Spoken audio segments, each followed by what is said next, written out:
Hi, everyone. Welcome today. We are so excited here at DPI to have Inez from Strategic Benefits. She is one of my NABO sisters, the National Association of Women Business Owners, and she has such an incredible way of engaging employees, retaining employees. So I am going to allow Inez to just introduce herself and tell us about what it is that you do.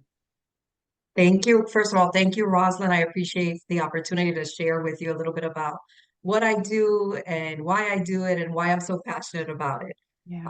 I am an employee benefits broker. I don't like using the word broker so much because it kind of implies that all I do is sell like transactional. I do so much more than that. So I always say I'm a glorified customer service representative because I become the, hands-on group of benefits team that a lot of companies don't have. So that's what I bring to the table as far as, providing that service, that extra layer of service that HR teams need. I've been doing employee benefits now for 30 years. I want to start lying about my age soon, but yes, 30 years. I started working on the carrier side. I worked with Prudential when Prudential had a healthcare product. It was an HMO back then, Care, and then Aetna acquired that division of the business. And then eventually, after 6 years of being in the corporate side, I decided to make the transition to go to the broker side. And I really have been doing that ever since. So it's been an amazing journey, working with clients, working with carrier partners as well. So I've really enjoyed that. I love that. I know that when we think about our businesses, this is definitely a strategic decision that a business owner needs to make in regards to their organization.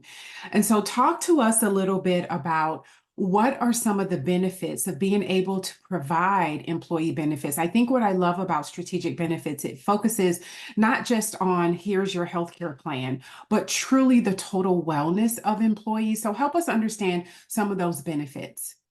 Sure. So the first thing I always try to talk to clients about is, have you surveyed your employees? How do you know that the benefits you're choosing are the right ones for your team? And so I feel like it's a communication process that needs to start early on. As a company starting to develop their benefits, I think they really need to understand their employees and what are the employees' wants and needs before they just roll out a standard, benefit portfolio. Okay. It's interesting. I was with a lady yesterday and she said that she offers a 401k, but none of her younger population, so she has all different ages that work with her, even are doing the 401k. So I agree with you what exactly it is that they are wanting.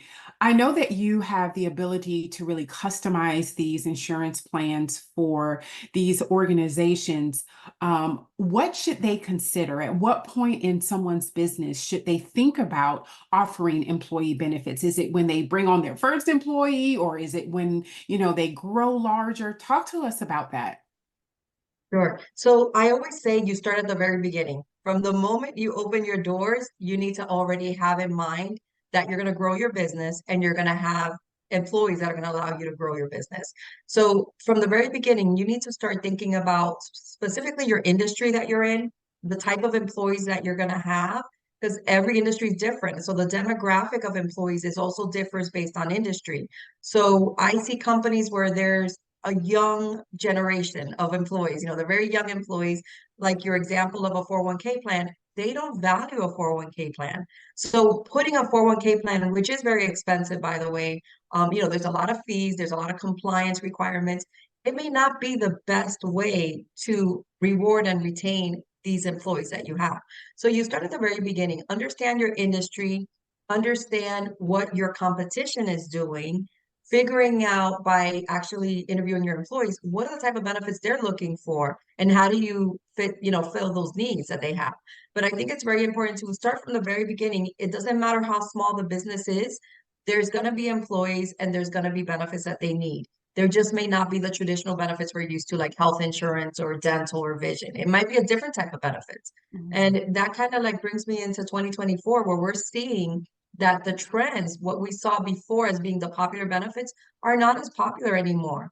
I'll give you an example of what we're seeing a lot now is not so much the flexible spending accounts, but the flexible time arrangements, you know, so flex work schedules is really the new thing now versus flexible spending accounts.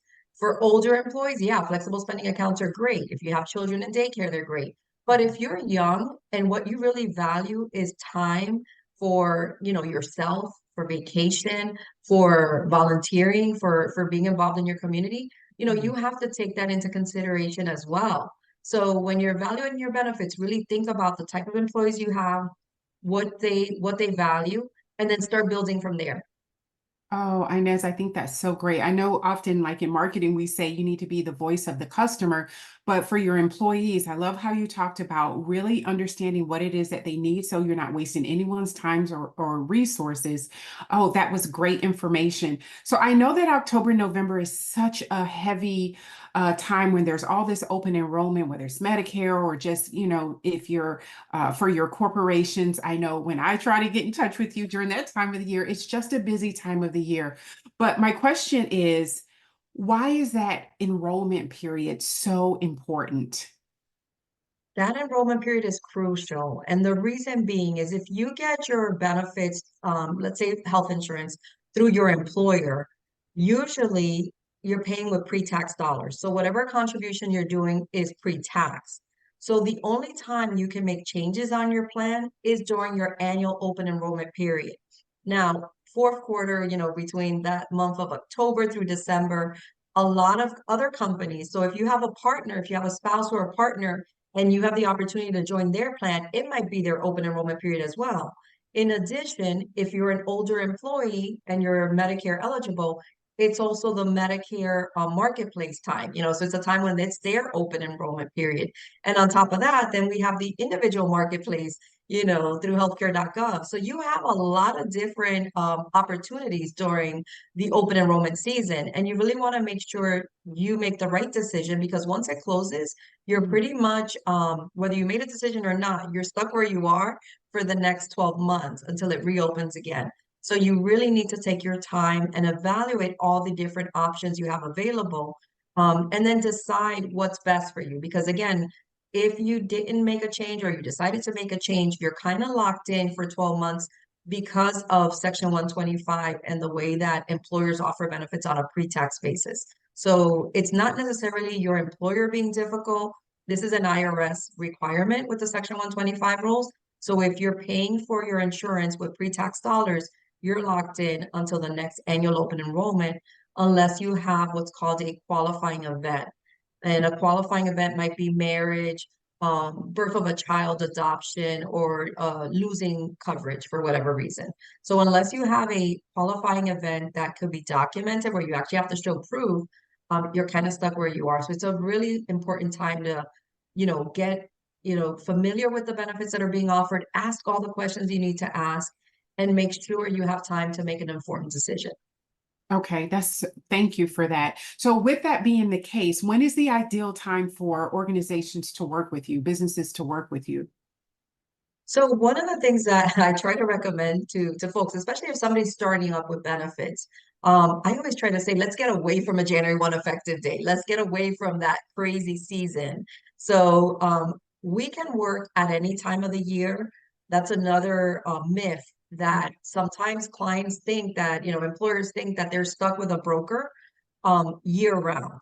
And one of the things that I like to say is you need to be evaluating not during crunch time, not during that peak open enrollment season, because by then you're making a decision with very little time on your hands. And a lot of times the decision is no decision. They just renew as is. So I feel that as soon as possible, you need to meet with your benefits broker and evaluate all your options. Don't wait until that crucial open enrollment season, because by then it is too late. Okay. So I know that you talked about how you are really focused on the customer service experience. This is not a transactional, and I've seen where you are doing wellness events and really, again, focused on making sure that organizations and companies understand exactly what they have for their employees with so many limitless options. How does your team come alongside me as a business owner to make sure that I am choosing the right option? So you talked about being able to kind of evaluate what your your team is wanting versus just throwing traditional benefits out there? How do I do that as a business owner?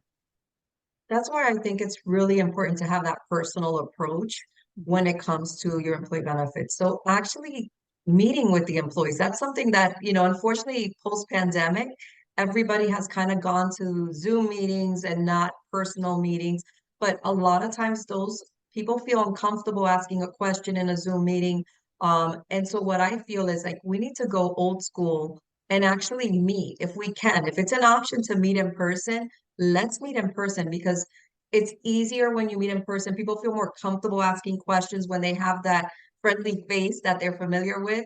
It's really important because then they'll be honest with you and they'll say, well, this plan isn't working for me, or I have this certain medical condition going on and I want to talk to you about it in private. Can we move to the side? And so those are the type of things that I feel like are really important in designing a benefit plan and also figuring out, okay, is this plan really working for us, or do we want to make changes for next year? So having that personal approach and having that personal relationship, not only with the employer, but also with their employees. Because what happens is a lot of times, and this is, they see me as a non-threatening person because I'm the outside, consultant, so to speak. They feel like they can open up to me and they'll tell me things that they would never tell HR, or they'll never tell their boss, their managers, or their employer. They would confide in me, well, here's what I don't like about this or that. And they'll share a lot of information that's very valuable. And of course, in confidence, I'll keep that in confidence, but I will use that to make plan recommendations in the future. Oh, that is fantastic. That is definitely a differentiator that you are listening and able to impact internally with your recommendations. So for the business owner that has this a part of their growth strategy and really looking into from day one, if you're having your employees that you need to think about benefits, what are some of the tax benefits that are provided for business owners if when they are providing employee benefits? So there's several. So the main one, as I mentioned earlier, was about the Section 125. So basically, that is just the IRS code that allows employers to offer benefits on a pre-tax basis. So the portion that the employee pays comes out of their paycheck with pre-tax dollars. So from the gross, not out of the net. So it actually helps then as an employer that you are going to be paying less taxes as well because your employee's taxable income goes down. So that's a win-win for everybody. That's a win-win for the employee and for the employer. And then obviously, as a business owner, as a business, you take a business deduction for the benefits you offer. I give the example of during the PPP loans, during the pandemic, one of the questions was, do you offer benefits to your employees? And how much did you pay for those benefits? So those are things that actually came into play to help you.